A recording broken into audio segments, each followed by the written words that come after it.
Hello friends, आप सभी लोगों का स्वागत है आपके अपने YouTube channel math classes with Javed sir में। तो फ्रेंड्स, आज हम डिस्कस करेंगे 10 दिसंबर 2024 के मोस्ट इम्पोर्टेंट करंट अफेयर्स के क्वेश्चन को। तो आप इस पूरे लेक्चर को लास्ट तक जरूर देखिएगा। और अगर आप हमारे चैनल पे पहली बार आए हैं तो चैनल को सब्सक्राइब करना ना भूलें, ताकि हमारे द्वारा कुछ भी अपडेट किया जाए उसका नोटिफिकेशन आपको सबसे पहले मिल सके। और इस वीडियो का पीडीएफ आपको हमारे टेलीग्राम चैनल पे मिल जाएगा, जिसका लिंक वीडियो के डिस्क्रिप्शन में दिया गया है। आप उसे वहां से इजीली डाउनलोड कर सकते हैं। तो चलिए आज के सेशन को करते हैं स्टार्ट। तो पहले हम लोग पिछले दिन यानी 9 दिसंबर के करंट अफेयर्स का क्विक रिवीजन कर लेते हैं, जिसमें पहला प्रश्न है, हाल ही में अंडर 19 एशिया कप 2024 का खिताब किसने जीता है? तो अंडर 19 एशिया कप 2024 का खिताब बांग्लादेश ने जीता है। किस देश की पूर्व राष्ट्रपति मिशेल बैचलेट को वर्ष 2024 का इंदिरा गांधी शांति पुरस्कार दिया गया है? तो चिली की पूर्व राष्ट्रपति मिशेल बैचलेट को वर्ष 2024 का इंदिरा गांधी शांति पुरस्कार दिया गया। हाल ही में यूरोग्रिप टायर्स ने किसे अपना ब्रांड एम्बेसडर नियुक्त किया है? तो महेंद्र सिंह धोनी को अभी हाल ही में यूरोग्रिप्स टायर ने अपना ब्रांड एम्बेसडर नियुक्त किया है। हाल ही में किस आईआईटी ने भारत का पहला हाइपरलूप टेस्ट ट्रैक तैयार किया है? तो अभी हाल ही में आईआईटी मद्रास ने भारत का पहला हाइपरलूप टेस्ट ट्रैक तैयार किया है। किस देश को पहली बार यूएन के नारकोटिक ड्रग्स आयोग का अध्यक्ष चुना गया है? तो अपने भारत देश को अभी हाल ही में पहली बार यूएन के नारकोटिक ड्रग्स आयोग का अध्यक्ष चुना गया। गूगल ने किस शहर में भारत का पहला गूगल सेफ्टी इंजीनियरिंग केंद्र स्थापित करने की घोषणा की है? तो हैदराबाद शहर में अभी हाल ही में गूगल ने भारत का पहला गूगल सेफ्टी इंजीनियरिंग केंद्र स्थापित करने की घोषणा की है। हाल ही में डोनाल्ड ट्रंप ने किसे नासा का नया प्रमुख नियुक्त किया है? तो जेरेड इसाकमैन को अभी हाल ही में डोनाल्ड ट्रंप ने नासा का नया प्रमुख नियुक्त किया है। हाल ही में किस देश ने ISSA गुड प्रैक्टिस अवार्ड 2024 जीता है? तो इस अवार्ड को भारत देश ने जीता है। T20 क्रिकेट इतिहास का सबसे बड़ा टोटल स्कोर किस टीम ने बनाया है?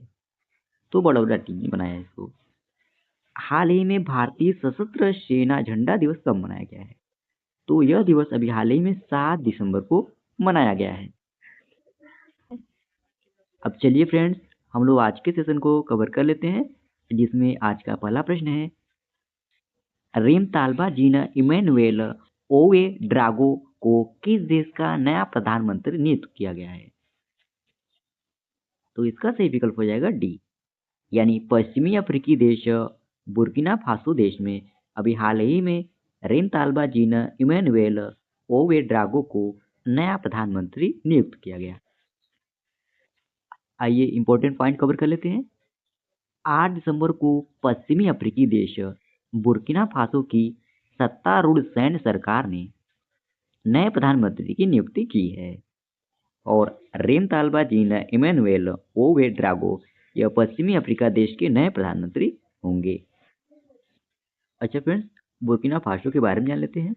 तो इसकी राजधानी ओगाडोगू है, और यह इस देश का सबसे बड़ा शहर भी है, और इसका प्रमुख राजनीतिक, सांस्कृतिक और आर्थिक केंद्र है।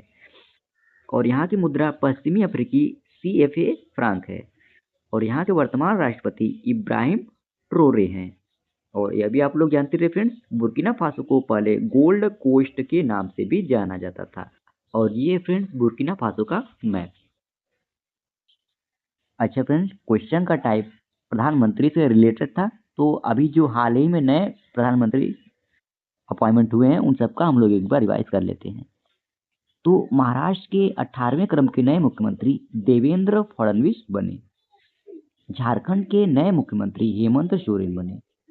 माली के नए प्रधानमंत्री अब्दुल्लाह मैगा बने। श्रीलंका के नए मुख्यमंत्री हरणी अमरचूटिया बने। थाईलैंड के नए प्रधानमंत्री पेंटोंग टार्न शिनावात्रा बने। यार्डन के नए प्रधानमंत्री जाफर हसन बने। जापान के नए प्रधानमंत्री शिगेरू इशिबा बने और सीरिया के नए प्रधानमंत्री मोहम्मद गाजी जलाली बने हैं। अगला प्रश्न है, हाल ही में जॉन महामा किस देश के राष्ट्रपति बने हैं? तो इसका सही विकल्प हो जाएगा सी, यानी जॉन महामा यह घाना देश के नए राष्ट्रपति बने हैं। आइए इंपॉर्टेंट पॉइंट कवर कर लेते हैं। घाना में हाल ही में राष्ट्रपति चुनाव आयोजित हुए हैं, जिसमें विपक्ष नेता जॉन महामा ने जीत हासिल की है और जॉन महामा यह जुलाई 2012 से जनवरी 2017 तक घाना के राष्ट्रपति रह चुके हैं। अच्छा फ्रेंड्स, घाना के बारे में जान लेते हैं। तो घाना गणराज्य पश्चिम अफ्रीका में स्थित एक देश है और घाना की राजधानी अक्रा है और घाना की मुद्रा घानियन सेडी है। अच्छा फ्रेंड्स, अब बात कर लेते हैं घाना के पड़ोसी देशों के बारे में। तो घाना के 3 पड़ोसी देश हैं, जिसमें पश्चिम में कोटे डी आइवर, उत्तर में बुर्किना फासो और पूर्व में टोगो देश है। और ये फ्रेंड घाना देश का मैप। अच्छा फ्रेंड्स, क्वेश्चन का टाइप राष्ट्रपति से रिलेटेड था। तो अभी जो हाल ही में जितने नए राष्ट्रपति नियुक्त हुए हैं उन सबका हम लोग एक बार रिवाइज कर लेते हैं। तो उरुग्वे के नए राष्ट्रपति यामांडू ओरसी बने। अमेरिका के नए राष्ट्रपति डोनाल्ड ट्रंप बने। वेनेजुएला के नए राष्ट्रपति निकोलस मादुरो बने। रवांडा के नए राष्ट्रपति पॉल कागामे बने। बोत्सवाना के नए राष्ट्रपति ड्यूमा बोको बने। लिथुआनिया के नए राष्ट्रपति गितानस नौसेदा बने। आइसलैंड के नए राष्ट्रपति हल्ला ट्रामा डोटिर बने। मैक्सिको की पहली महिला राष्ट्रपति क्लाउडिया सिम्बाम बनी। स्लोवाकिया के नए राष्ट्रपति पीटर पेलेग्रिनी बने। इंडोनेशिया के नए राष्ट्रपति प्रबोवो सुबियांतो बने। पनामा के नए राष्ट्रपति जोस राउल मुलिनो बने। चाड के नए राष्ट्रपति इद्रिस डेबी बने। अल्जीरिया के नए राष्ट्रपति अब्देल दजीद टेब्बोने बने और श्रीलंका के नए राष्ट्रपति अनुरा कुमारा दिशानायके बने हैं। तो ये थे फ्रेंड्स जो भी हाल ही में राष्ट्रपति नियुक्त हुए हैं। अगला प्रश्न है, संयुक्त राष्ट्र महासभा ने किस दिन को विश्व ध्यान दिवस के रूप में मनाने की घोषणा की है? तो इसका सही विकल्प हो जाएगा डी, यानी 21 दिसंबर को संयुक्त राष्ट्र महासभा ने विश्व ध्यान दिवस मनाए जाने की घोषणा की है। तो विश्व ध्यान दिवस हर साल अब 21 दिसंबर को मनाया जाएगा। भारत के सहयोग वाले प्रस्ताव को अपनाते हुए संयुक्त राष्ट्र महासभा ने इस दिन को मनाने की घोषणा की है और फ्रेंड्स यह दिन लोगों को ध्यान करने के लिए प्रोत्साहित करेगा। और इससे पहले फ्रेंड्स भारत की ही प्रस्तावना पर ही 21 जून को अंतर्राष्ट्रीय योग दिवस मनाने की घोषणा की गई थी। अच्छा फ्रेंड्स, जो नए दिवस मनाए जाने की घोषणा हुई है उन सबका हम लोग एक बार रिवाइज कर लेते हैं। तो 23 जनवरी को पराक्रम दिवस मनाया जाएगा। 1 फरवरी को समर्पण दिवस मनाया जाएगा। 17 मार्च को प्रेरणा दिवस मनाया जाएगा। 14 अप्रैल को समानता दिवस मनाया जाएगा। 25 मई को विश्व फुटबॉल दिवस मनाया जाएगा। 25 जून को संविधान हत्या दिवस मनाया जाएगा। 14 अगस्त को विभाजन विभीषिका स्मृति दिवस मनाया जाएगा और 1 सितंबर को महाकवि दिवस मनाया जाएगा। 17 सितंबर को हैदराबाद मुक्ति दिवस मनाया जाएगा, यह भी रिसेंटली नामित हुआ फ्रेंड्स। और 25 नवंबर को नो नॉनवेज डे, यह उत्तर प्रदेश सरकार के द्वारा उत्तर प्रदेश में मनाने की घोषणा हुई है। तो ये फ्रेंड्स घोषित किए गए नए दिवस। अगला प्रश्न है, हाल ही में रेलवे संशोधन विधेयक 2024 को किस केंद्रीय मंत्री ने पेश किया है? इसका सही विकल्प हो जाएगा ए, यानी केंद्रीय मंत्री अश्विनी वैष्णव ने अभी हाल ही में रेलवे संशोधन विधेयक पेश किया है। आइए इंपॉर्टेंट पॉइंट कवर कर लेते हैं। तो रेलवे संशोधन विधेयक 2024 को केंद्रीय मंत्री अश्विनी वैष्णव ने पेश किया है और इसके उद्देश्य की बात करें तो भारतीय रेलवे की कार्यकुशलता को बढ़ाना है। विधेयक में शासन और संचालन में बदलाव का प्रस्ताव है और इस विधेयक का उद्देश्य रेलवे बोर्ड को वैधानिक शक्तियां प्रदान करना है, जो अपनी स्थापना के बाद से ही बिना किसी कानूनी समर्थन के काम कर रहा है। अच्छा फ्रेंड्स, अब हम लोग भारतीय रेलवे के जोन और उसके मुख्यालय को डिस्कस कर लेते हैं। तो आप लोग इसको स्टार मार्क कर लीजिएगा, क्योंकि ये आपके एग्जाम के लिए मोस्ट इम्पोर्टेंट हो सकता है। ओके फ्रेंड्स, तो भारत के कुल 19 रेलवे जोन हैं। अब प्रत्येक का मुख्यालय कहाँ पर स्थित है फ्रेंड्स, इसको भी हम लोग डिस्कस कर लेते हैं। तो मध्य रेलवे का मुंबई टर्मिनल मुख्यालय है। उत्तर रेलवे का मुख्यालय दिल्ली है। पूर्वोत्तर रेलवे का मुख्यालय गोरखपुर उत्तर प्रदेश है। पूर्वोत्तर सीमांत रेलवे का मुख्यालय मालेगांव है। पूर्वोत्तर रेलवे का मुख्यालय कोलकाता है। दक्षिण पूर्व रेलवे का मुख्यालय गार्डन रीच कोलकाता है। दक्षिण मध्य रेलवे का मुख्यालय सिकंदराबाद है। दक्षिण रेलवे का मुख्यालय चेन्नई सेंट्रल है। पश्चिम रेलवे का मुख्यालय चर्चगेट मुंबई है। और दक्षिण पूर्व रेलवे का मुख्यालय हुबली कर्नाटक है। उत्तर पश्चिम रेलवे का मुख्यालय जयपुर राजस्थान है। पश्चिम मध्य रेलवे का मुख्यालय जबलपुर मध्य प्रदेश है। उत्तर मध्य रेलवे का मुख्यालय इलाहाबाद उत्तर प्रदेश है। दक्षिण पूर्व मध्य रेलवे का मुख्यालय बिलासपुर छत्तीसगढ़ है। और पूर्व तटीय रेलवे का मुख्यालय भुवनेश्वर उड़ीसा है। पूर्व मध्य रेलवे का मुख्यालय हाजीपुर बिहार है। मेट्रो रेल का मुख्यालय पार्क स्ट्रीट कोलकाता है। दक्षिण तटीय रेलवे का मुख्यालय विशाखापट्टनम में है। और कोंकण रेलवे का मुख्यालय मुंबई है। अगला प्रश्न है, हाल ही में भारतीय क्रिकेट कंट्रोल बोर्ड यानी बीसीसीआई के कार्यवाहक सचिव कौन बने हैं? तो इसका सही विकल्प हो जाएगा डी, यानी देवजीत सैकिया। यह अभी हाल ही में भारतीय क्रिकेट कंट्रोल बोर्ड यानी बीसीसीआई के कार्यवाहक सचिव होंगे। आइए इंपॉर्टेंट पॉइंट कवर कर लेते हैं। तो बीसीसीआई के अध्यक्ष रोजर बिन्नी ने देवजीत सैकिया को भारतीय क्रिकेट कंट्रोल बोर्ड का कार्यवाहक सचिव नियुक्त किया है। और बात करें फ्रेंड्स, इन्होंने किनका स्थान लिया है? तो इन्होंने जय शाह का स्थान लिया है, जिन्होंने 1 दिसंबर से आईसीसी के नए चेयरमैन का कार्यभार संभाला है। और देवजीत सैकिया यह अगले वर्ष सितंबर तक इस पद पर बने रहेंगे। अच्छा फ्रेंड्स, बीसीसीआई के बारे में जान लेते हैं। तो सबसे पहले इसका फुल फॉर्म जान लेते हैं, इसका फुल फॉर्म क्या होता है। तो board of control for cricket in India इसका फुल फॉर्म होता है। और इसका गठन 1928 ईस्वी में हुई थी। और इसका मुख्यालय महाराष्ट्र राजधानी मुंबई में स्थित है। और बीसीसीआई के वर्तमान अध्यक्ष रोजर बिन्नी है। और उपाध्यक्ष राजीव शुक्ला है। अगला प्रश्न है, एयर हेल्प की 2024 ग्लोबल एयरलाइन रैंकिंग में टाटा की एयर इंडिया की रैंकिंग क्या है? तो इसका सही विकल्प हो जाएगा ए, यानी 61वां रैंक है। आइए इंपॉर्टेंट पॉइंट कवर कर लेते हैं। तो वर्ष 2024 की ग्लोबल एयरलाइन रैंकिंग में टाटा की एयर इंडिया ने 109 एयरलाइनों में से 61वां स्थान हासिल किया है। और इंडिगो एयरलाइंस यह वैश्विक स्तर पर 103वें स्थान पर है, जो इसे सबसे खराब प्रदर्शन करने वाली एयरलाइनों में से एक बनाता है। अच्छा फ्रेंड्स, अब हम लोग एयर हेल्प 2024 रिपोर्ट में शीर्ष एयरलाइंस कौन कौन है उनको भी डिस्कस कर लेते हैं। तो शीर्ष एयरलाइंस में ब्रुसेल्स एयरलाइंस यह पहले स्थान पर है। और कतर एयरवेज यह दूसरे स्थान पर है। और यूनाइटेड एयरलाइंस यह तीसरे स्थान पर है।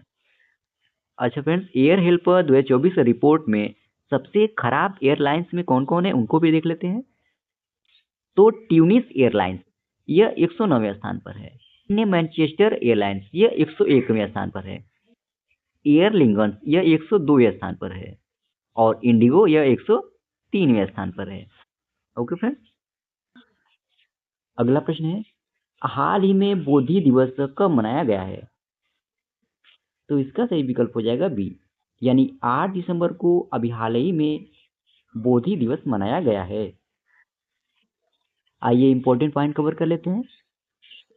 इस दिन भगवान बुद्ध की आत्मज्ञान की प्राप्ति हुई थी, जिसे संस्कृत और पाली में बोधि कहते हैं। और इस दिन धार्मिक लोग एक दूसरे को बुद्धू रचनाई कहकर बधाई देते हैं, जिसका मतलब होता है बुद्ध शांति आपकी हो। अच्छा फ्रेंड्स, अब लोग महात्मा बुद्ध के बारे में जान लेते हैं। तो इनका जन्म 563 ईस्वी पूर्व नेपाल के लुम्बिनी शहर में हुआ था। और इनका मूल नाम सिद्धार्थ था। और इनकी मृत्यु 483 ईस्वी पूर्व 80 वर्ष की आयु में भारत के उत्तर प्रदेश के जिले कुशीनगर में हुआ था। और इनके पत्नी का नाम राजकुमारी यशोधरा था और इनके पुत्र का नाम राहुल था और इनके पिता का नाम शुद्धोधन था और इनकी माता का नाम माया देवी था।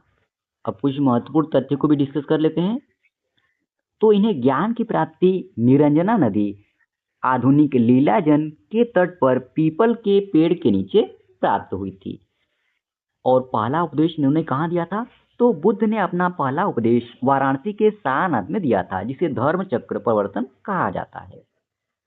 और बुद्ध के प्रमुख अनुयायी की बात करें फ्रेंड्स, तो बुद्ध के प्रमुख अनुयायी उनके मूल शिष्य थे, जिन्हें संघ के नाम से जाना जाता था।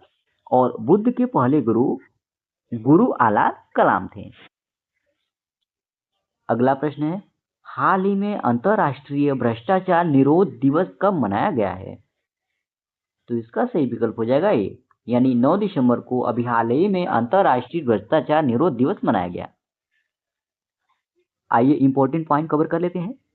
तो विश्व भर में 9 दिसंबर को अंतरराष्ट्रीय भ्रष्टाचार निरोधी दिवस के रूप में मनाया जाता है।